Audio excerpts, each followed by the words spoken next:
This chapter was absolutely phenomenal from start to finish as we received so much information and so much into the plot and mystery behind Thriller Bark. One Piece, Chapter 455, Gecko Moria of the Seven Warlords of the Sea. Well, hello, my brothers and sisters and those that have had their shadows stolen by Gecko Moria of the Nerd Nation. I, as always, am Jim, and I still have my shadow.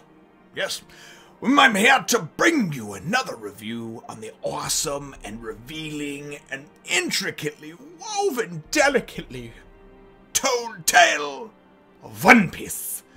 Now, our last chapter, of course, really saw the ending of it being, Brook appearing and doing this awesome move, very similar to Ryuna's or Ryuga, I forget what his name is, the samurai warrior that we saw earlier, and hitting that Taralan spider monkey dude, right? And effectively saving, or at least looking like he was going to save Robin and of course Frankie.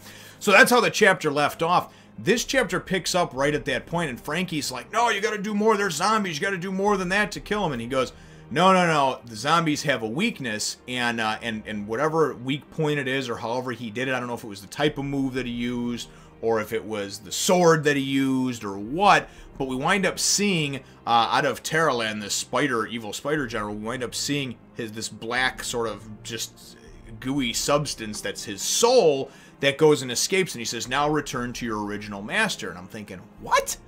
So this is really cool because this chapter was just chock full of information, and really it was a great reveal chapter. It was almost too much information to take in, though. We wind up finding out from Brook that he's been to Thriller Bark before. He's been here. He was here 5 years ago. And he was wandering around in the Florian Triangle because his rudder was broken, this and that, and blah, blah, blah, blah, blah, right? So we know that all that stuff happened, and we know, obviously, the devil fruit he ate brought him back to life. However, we didn't know how his shadow got stolen, and now that's how we go and we figure this out. We figure out, and he explains everything. Gecko Moria has the power of the shadow fruit. What he does in conjunction with Dr. Hogback is Hogback goes and finds physical specimens, corpses basically, or things that he can kind of sew back together or bring back together and that he has in his laboratory that he can then go and take, and when they actually capture someone or somebody wanders into or comes upon Thriller Bark, they wind up capturing that person, and then Gecko Moria, with his shadow fruit, is actually able to cut his shadow off of him, almost Peter Pan style, and take that shadow and put it into the lifeless corpse of someone that was once dead. So, last year when we saw that Jigoro of the Wind a couple of chapters ago, that reminded me very much of Zoro, and I said, but it can't be because he's got this whole little box about where he came from, and same thing with that samurai, Ryuga, whatever.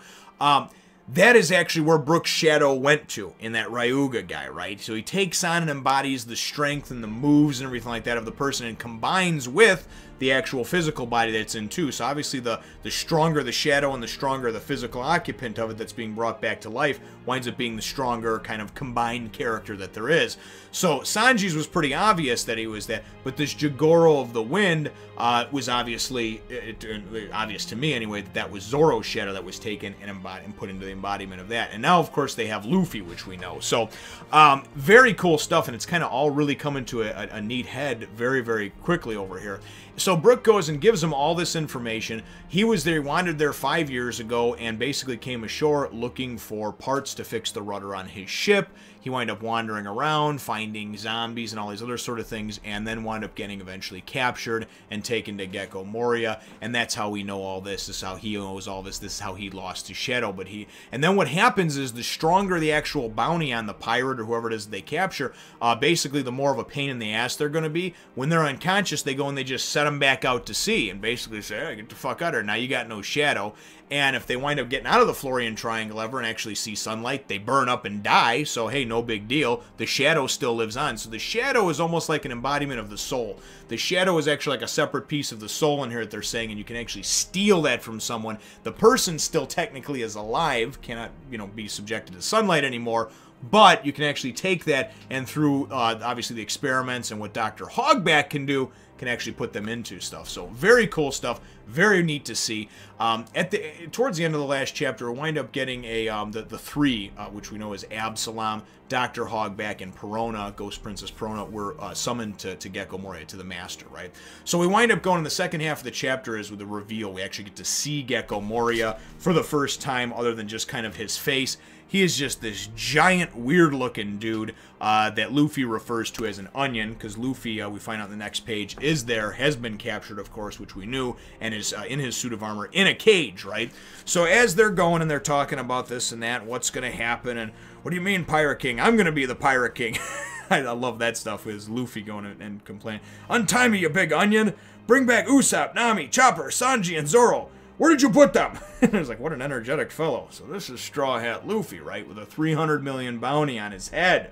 Hey, Straw Hat Luffy, you seem to have made a name for yourself, but you're the third I've captured so far. One is Zoro the Pirate Hunter, and the other one is a blonde man with no bounty. Now, we know, obviously, that Sanji does now has a bounty now. That information obviously hasn't gotten to Gecko Moria yet, or he didn't put 2 and 2 together because they never actually got a picture of Sanji. It was just this hand-drawn sort of thing that doesn't really look too much like him, but everybody's like, it looks just like you. So that's always the funny kind of running joke as that winds up going.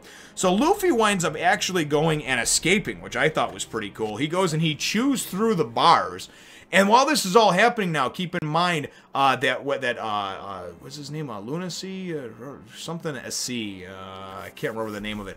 But the big, like, peanut-looking thing that Nami and Chopper and Usopp are zipped up inside of, Kumasi.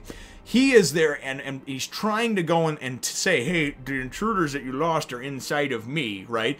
But he's been told to shut up time and time again by Perona, and as he goes to speak up again, as the subject comes up about how could you lose those three and this and that, it's so funny because he can't say anything because Perona keeps telling him, shut up, I told you to be quiet, you know? A great chapter, though, because then we get, so as all they're sitting there kind of having their meeting of the mind, so to speak, Luffy winds up chewing through the bars and trying to get out of there. Perona actually goes and winds up capturing him, hits him with we find out it's her power is that negative, with those negative ghosts that she can kind of have come out of her, because all of a sudden they hit him and all of a sudden he's just like, oh god, I want to die, you know, he doesn't want anything, right? I just want to be a slug or something like that, you know, it basically takes all your ambition and motivation away and just makes you want to hang yourself, you know? So I wind up seeing Luffy get captured. As he gets captured and gets held down over here and the chapter winds up ending off, the chapter actually ends off with him being held down and then, of course, his shadow being separated from him. It looks like with a giant pair of scissors. Looks like his shadow is cut from and then held in the clutches of Gecko Moria's hands. And he's like, we've just acquired the battle abilities of a 300 million berry bounty. And we'll create the strongest special zombie in the history of the world.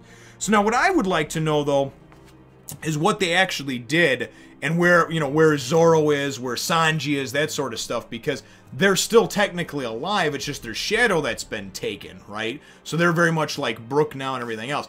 Anyway, that's how the chapter winds up ending off, and a really, really good one. One of the best that I've seen probably in the last 10 or 20 chapters since Thriller Bark started.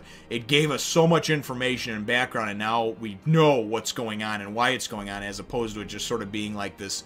You know, now the mystery has been solved, right? Like, if it's Scooby-Doo, we figured out that it's old man so-and-so that actually is doing it.